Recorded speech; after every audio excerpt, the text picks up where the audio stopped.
Look, I need you to stop what you're doing for a second because what I'm about to tell you is going to completely flip everything you thought you knew about anxiety on its head. Right now, as you're watching this, millions of people are suffering from anxiety, popping pills, going to therapy, doing breathing exercises, and you know what? Most of them are actually making it worse. Not because therapy is bad, not because medication doesn't work, but because we've been fundamentally misunderstanding what anxiety actually is. And this misunderstanding, this one critical error in how we perceive anxiety, is the reason why so many people feel like they're stuck in an endless loop of panic, worry and fear that never seems to get better, no matter what they try. So stick with me here because by the end of this video, you're going to understand anxiety in a way that most therapists don't even teach. And more importantly, you're going to learn why everything you've been doing to fight it might be the exact thing keeping you trapped. Let's start with the biggest lie you've ever been told about anxiety. You've been taught that anxiety is the enemy. You've been taught that it's a malfunction, a disorder, something broken inside of you that needs to be fixed. When you feel that tightness in your chest, when your heart starts racing, when your thoughts spiral out of control, you've been conditioned to think that something is wrong with you. But here's the truth that nobody wants to tell you because it doesn't sell medications and it doesn't keep therapy appointments booked for years. Anxiety is not your enemy. Anxiety is not a malfunction. Anxiety is actually your body's most sophisticated defense mechanism working exactly as it's designed to work. Think about that for a second. Your anxiety isn't broken. It's not malfunctioning. It's doing exactly what millions of years of evolution programmed it to do. It's trying to keep you alive. Now, before you click away thinking this is just another, anxiety is actually good for you. Motivational speech, stay with me because what I'm about to explain goes so much deeper than that. The problem isn't that you have anxiety. The problem is that you've been taught to relate to your anxiety in a way that creates a vicious cycle that makes everything worse. See, when you experience anxiety, your first instinct is to fight it, to suppress it, to make it go away. You try to control your thoughts. You avoid situations that trigger you. You distract yourself. You try to rationalize your way out of it. You tell yourself to calm down, to stop being irrational, to just relax. And what happens? The anxiety gets stronger, it gets more intense, it shows up more frequently, and then you think to yourself, see, there really is something wrong with me. I can't even control my own anxiety. But here's what's actually happening, and this is the key that unlocks everything. The more you try to control, suppress, or eliminate anxiety, the more you're actually reinforcing it. Let me explain why this happens. Your brain has this amazing threat detection system that's been refined over millions of years of evolution. This system is constantly scanning your environment and your internal state for potential dangers. When it detects something that might be threatening, it activates your body's alarm system, which we call anxiety. Now, in our ancestral environment, the things that triggered this alarm system were actual physical threats. A predator in the bushes, a rival tribe approaching, a venomous snake. In those situations, the anxiety response was perfect. Your heart rate increases to pump more blood to your muscles. Your breathing quickens to get more oxygen. Your pupils dilate to see better. Your digestive system shuts down because who needs to digest food when you might become food? All of your body's resources get redirected toward one goal: survival. This response saved our ancestors' lives countless times, and it's the reason you and I are here today. But here's where things get complicated in the modern world. Your brain's threat detection system hasn't updated its software in thousands of years. It still operates on the same basic principles it did when we were living in caves and running from predators. The problem is that the threats we face today are completely different. We're not running from lions anymore. We're worried about giving presentations at work. We're anxious about what people think of us on social media. We're stressed about paying bills, about our relationships, about our future, about things that haven't even happened yet and might never happen. And here's the kicker.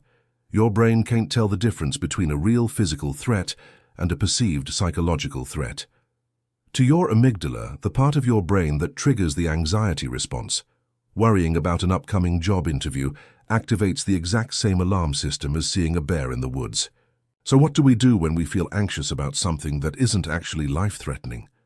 We try to make the feeling go away. We try to control it.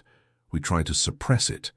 And this is where everything goes wrong, because when you try to suppress or control your anxiety, you're actually sending a signal to your brain that says, this feeling is dangerous. This feeling itself is a threat. Think about what happens when you notice your heart racing and you think, oh no, something's wrong, I need to calm down right now. Your brain interprets your panic about the anxiety as confirmation that there really is something to be afraid of. So what does it do? It amplifies the anxiety response, because clearly the threat is real if you're this worried about it. You've just created a feedback loop where anxiety triggers fear of anxiety, which triggers more anxiety, which triggers more fear, and on and on and on. This is what psychologists call the anxiety about anxiety, or second-order anxiety, and it's the real problem for most people. The original anxiety, the first-order anxiety, is usually manageable. It's just your body's natural response to uncertainty or perceived threat. But then we add this whole layer of fear, judgment, and resistance to the anxiety itself, and that's what creates the chronic, debilitating anxiety that so many people struggle with. We're not just anxious about the presentation or the social situation or the future. We're anxious about being anxious. We're afraid of our own fear. And that's the trap that keeps millions of people stuck for years or even decades. Now, you might be thinking, okay, so if fighting anxiety makes it worse, what am I supposed to do? Just let myself have panic attacks. Just accept being miserable and anxious all the time. And this is where most people misunderstand what I'm saying. I'm not telling you to resign yourself to suffering. I'm not saying you should just tolerate anxiety and do nothing about it. What I'm saying is that the solution isn't control, the solution isn't suppression. The solution isn't fighting. The solution is fundamentally changing your relationship with anxiety. And this is where things get really interesting, because when you stop fighting anxiety and start relating to it differently, something almost magical happens. The anxiety doesn't necessarily go away completely, but it loses its power over you. It stops controlling your life. It becomes just another sensation, just another experience rather than this terrifying thing that you have to avoid at all costs. Let me give you a concrete example of what I'm talking about. Imagine you're at home and you suddenly hear a loud bang outside. Your body immediately goes into alert mode. Your heart rate increases, your muscles tense, you feel a surge of adrenaline. This is anxiety, and it's completely appropriate in this situation because there might actually be a threat. Now you have two options for how to respond. Option 1, you panic about the panic. You think, oh no, my heart is racing, something's wrong with me. I need to calm down. Why can't I control this? What if I have a heart attack? What if this gets worse? Now you're not just responding to the potential threat outside. You're creating an internal threat by fighting your own natural response. Option 2, you notice the physical sensations without judgment. You think, okay, my body heard a loud noise and activated its alarm system. That's what it's supposed to do. Let me investigate what that noise was while allowing these sensations to be here. You check the window, you see it was just a trash can falling over, and within minutes your body naturally returns to baseline, because the threat assessment is complete. See the difference?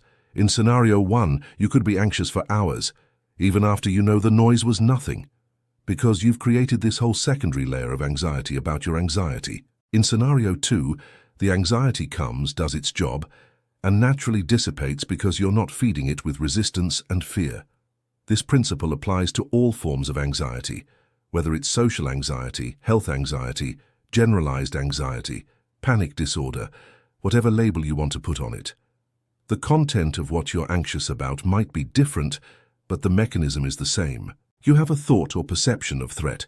Your body responds with the anxiety alarm, and then you either accept that response as normal and workable, or you fight it and create a whole cascade of additional suffering. Now let's talk about why our culture has gotten this so wrong. We live in a society that's completely intolerant of discomfort. We have a pill for everything.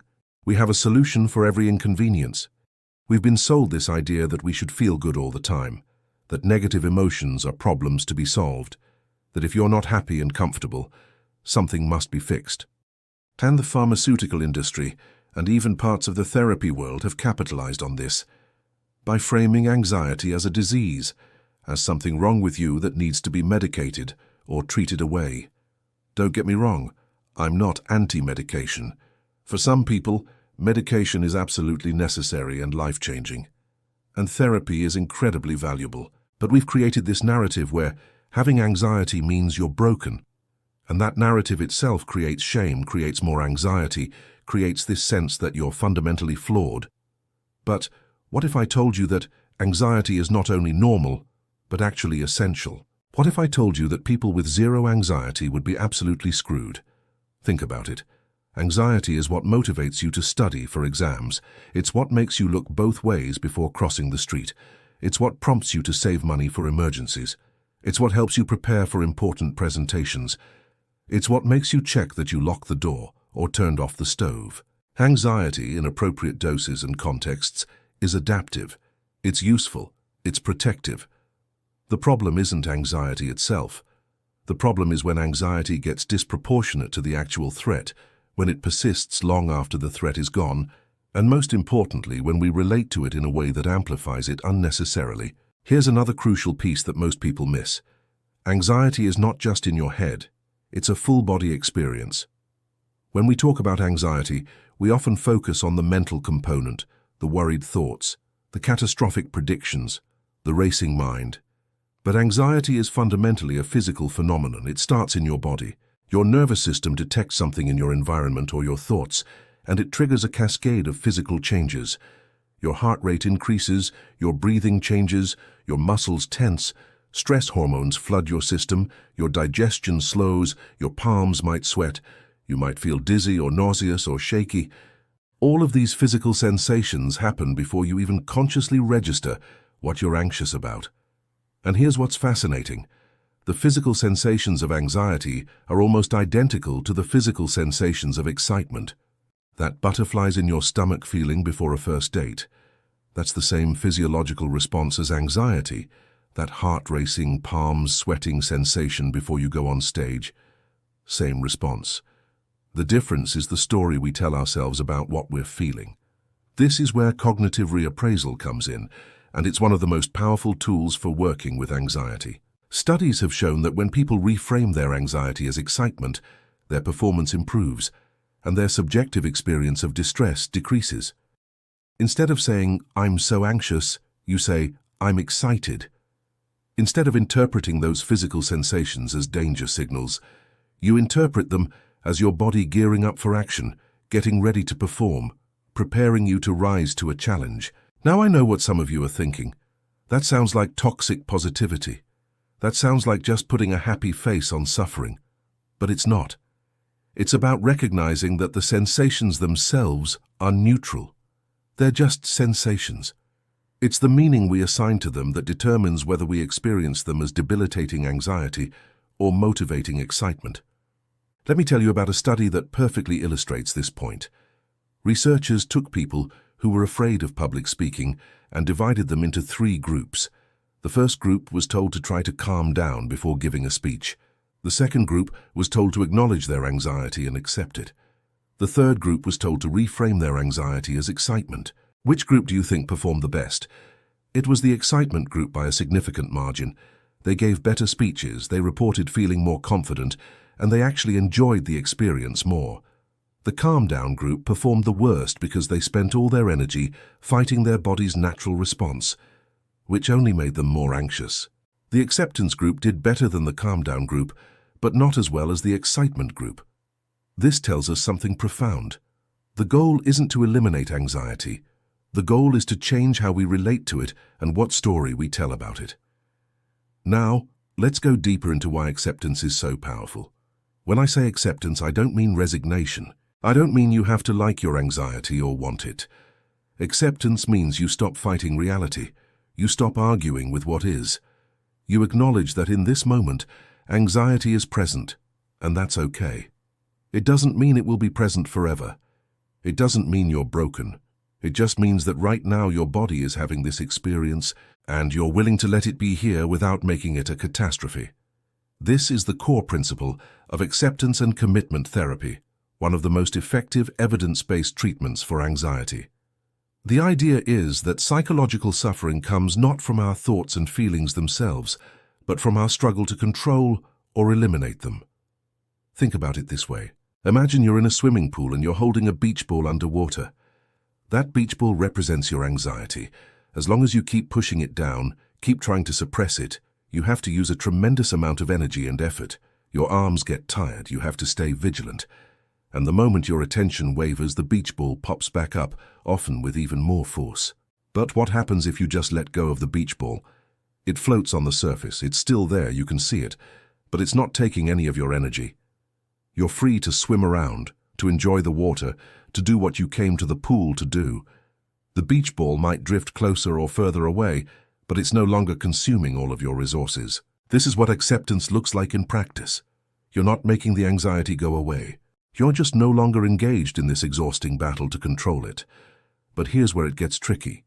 True acceptance is not a strategy to make anxiety go away. If you're accepting your anxiety because you think it will make the anxiety disappear, you're not really accepting it. You're still trying to control it, you're just using acceptance as a more sophisticated control strategy. Real acceptance means you're willing to feel the anxiety, whether it goes away or not. You're willing to have the physical sensations, the worried thoughts, the discomfort, because you recognize that fighting them is worse than experiencing them. This is a subtle but absolutely critical distinction. Many people try acceptance as a technique, and then get frustrated when the anxiety doesn't immediately disappear. They say acceptance doesn't work, but they were never truly accepting. They were still operating from that same control agenda, just with different tactics. So, what does true acceptance look like in practice? It means when you notice anxiety arising, you get curious about it instead of fearful of it. You notice where you feel it in your body. Is it in your chest, your stomach, your throat? What's the quality of the sensation? Is it tight, buzzing, heavy, fluttery? You notice it without judgment, without trying to change it, like a scientist observing a phenomenon. You might even say to yourself, okay, anxiety is here, that's interesting. I wonder what triggered this response. What is my body trying to protect me from right now? This kind of curious observational stance completely changes your relationship with anxiety. You shift from being a victim of anxiety to being an observer of it. And that shift, as simple as it sounds, is transformative. Another crucial aspect of understanding anxiety that most people miss is the role of avoidance. Avoidance is anxiety's best friend. Every time you avoid something because it makes you anxious, you're training your brain that the thing you're avoiding is actually dangerous. You're reinforcing the neural pathways that generate anxiety in response to that situation. Let's say you're anxious about social situations, so you start declining invitations to parties. In the short term, you feel relief. The anxiety goes down because you're not facing the feared situation. But what has your brain learned? It's learned that social situations are indeed dangerous, because look how much better you feel when you avoid them. This must mean they're threatening. So the next time a social opportunity comes up, your brain generates even more anxiety, because it now has evidence that these situations need to be avoided. You've just strengthened the anxiety response through avoidance. This is why exposure therapy, when done correctly, is so effective for anxiety disorders. The principle is simple. You gradually and systematically face the things you fear in a controlled way, which teaches your brain that these situations are not actually dangerous. You learn through experience that you can tolerate the anxiety, that it doesn't harm you, that it naturally decreases over time, and that the catastrophes you fear don't actually happen. But here's the key. Exposure only works if you're willing to feel the anxiety. If you do exposure exercises while fighting and resisting the anxiety the whole time, you're missing the point. The goal isn't to go through the situation without feeling anxious. The goal is to go through the situation while feeling anxious and learning that you can handle it. You're building anxiety tolerance, not anxiety elimination. Let's talk about the role of thoughts in anxiety, because this is another area where people get confused. There's this popular idea in cognitive behavioral therapy that your thoughts create your feelings, and if you can just change your thoughts, you can change your anxiety. And there's some truth to that. Catastrophic thinking definitely amplifies anxiety. If you're thinking, I'm going to fail, everyone will laugh at me, this will ruin my life, You're going to feel more anxious than if you're thinking, "This is challenging, but I can handle it." But here's what CBT often misses. Trying to force yourself to think positive thoughts is just another form of control and resistance. It's arguing with reality. It's trying to suppress the negative thoughts, which, as we've already discussed, tends to make them stronger. The more sophisticated approach is not to try to change your thoughts, but to change your relationship with your thoughts. This is where mindfulness comes in. Mindfulness teaches you to observe your thoughts without getting caught up in them, without believing them automatically, without needing them to be different. You learn to see thoughts as mental events, as transient phenomena passing through your awareness, rather than as facts about reality or commands you must obey. When you have the thought, "I'm going to fail," instead of either believing it or fighting it, you simply notice, "I'm having the thought that I'm going to fail." This creates space between you and the thought. You're no longer fused with it. It's just a thought, just brain activity, just one possible perspective among many. Here's a powerful exercise you can try right now. Think of something that makes you anxious. Really bring it to mind. Notice the thoughts that come up. Now, for each thought, preface it with, "I'm having the thought that..."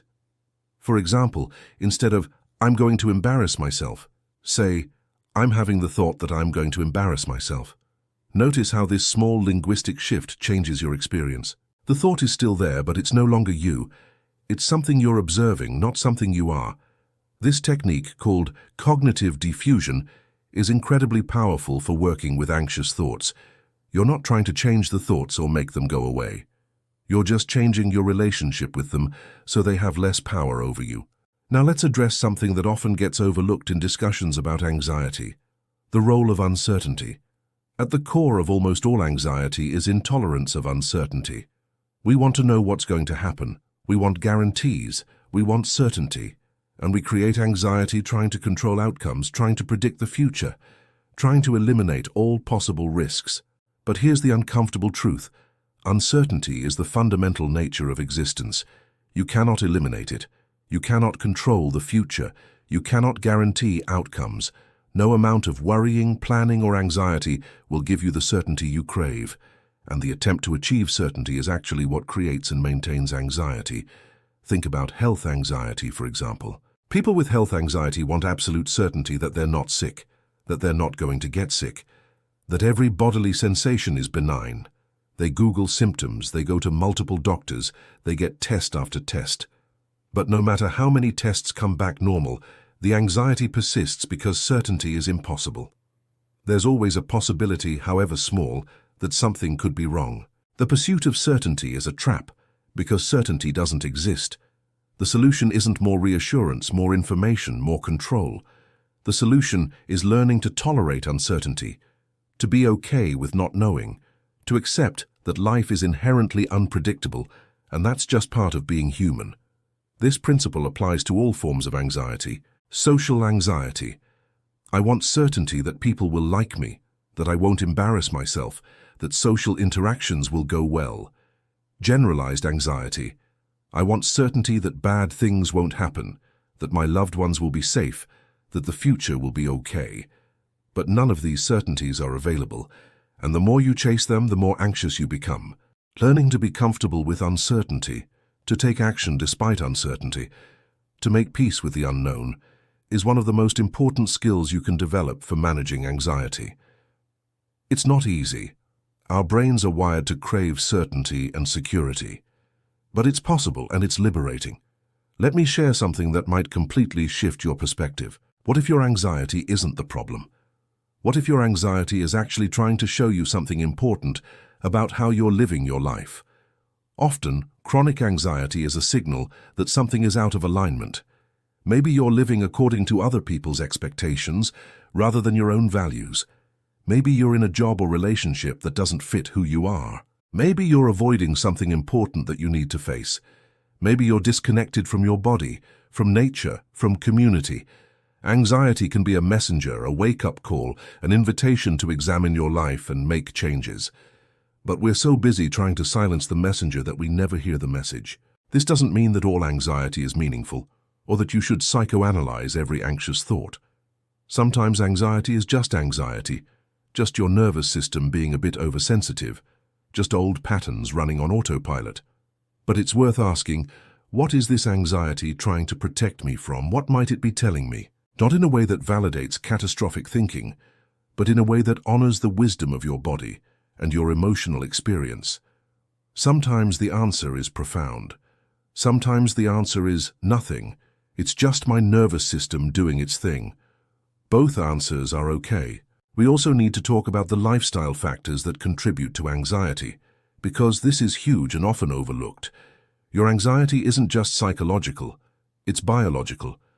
And there are many things in modern life that dysregulate our nervous systems and make us more prone to anxiety. Poor sleep is a massive one. When you're sleep deprived, your amygdala becomes hyperactive, generating more anxiety in response to the same stimuli. Lack of exercise is another big factor. Movement is one of the most effective ways to regulate your nervous system and metabolize stress hormones. Diet matters too. Blood sugar fluctuations, excessive caffeine, processed foods, nutrient deficiencies, all of these can contribute to anxiety. Chronic stress, lack of social connection, too much screen time, not enough time in nature, these lifestyle factors all affect your baseline anxiety level. So sometimes the most important intervention isn't therapy or medication or mindfulness. It's getting 8 hours of sleep, going for a daily walk, eating regular meals, spending time with people you care about, and putting your phone away. These basics matter more than we often acknowledge. Let me tell you what happens when you truly change your relationship with anxiety. You don't become someone who never feels anxious. That's not the goal, and it's not realistic. You become someone who can feel anxious and still do the things that matter to you. You become someone who doesn't fear your own internal experiences. You become someone who can ride the waves of emotion without drowning in them. Anxiety might still show up, but it no longer runs your life. It's no longer the enemy you have to defeat. See, it's just part of the human experience, like sadness, anger, joy, boredom, any other emotion. And here's what's beautiful. When you stop fearing anxiety, when you stop fighting it, when you develop this accepting, compassionate, curious relationship with it, the anxiety often naturally decreases. Not because you're trying to make it decrease, but because you've removed the fuel that was feeding it.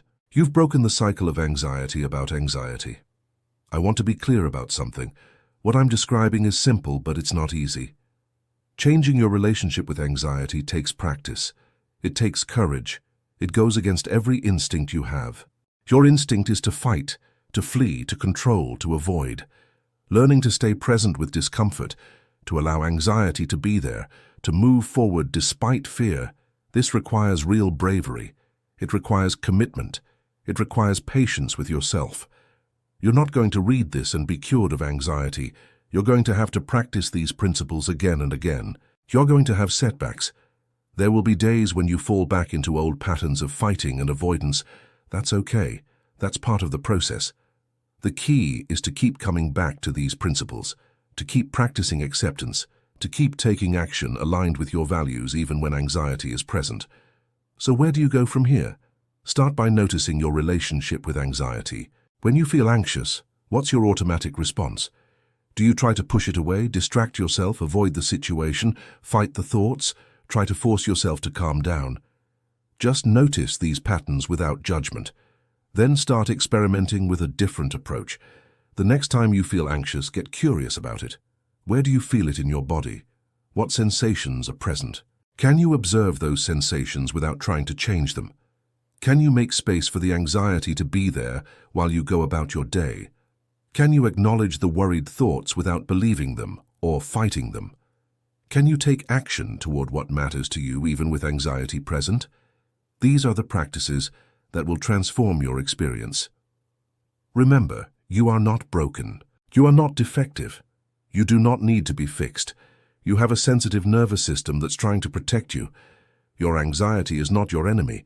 It's a part of you that's been trying to keep you safe, even if it's overzealous, even if it shows up at inappropriate times, even if it's uncomfortable.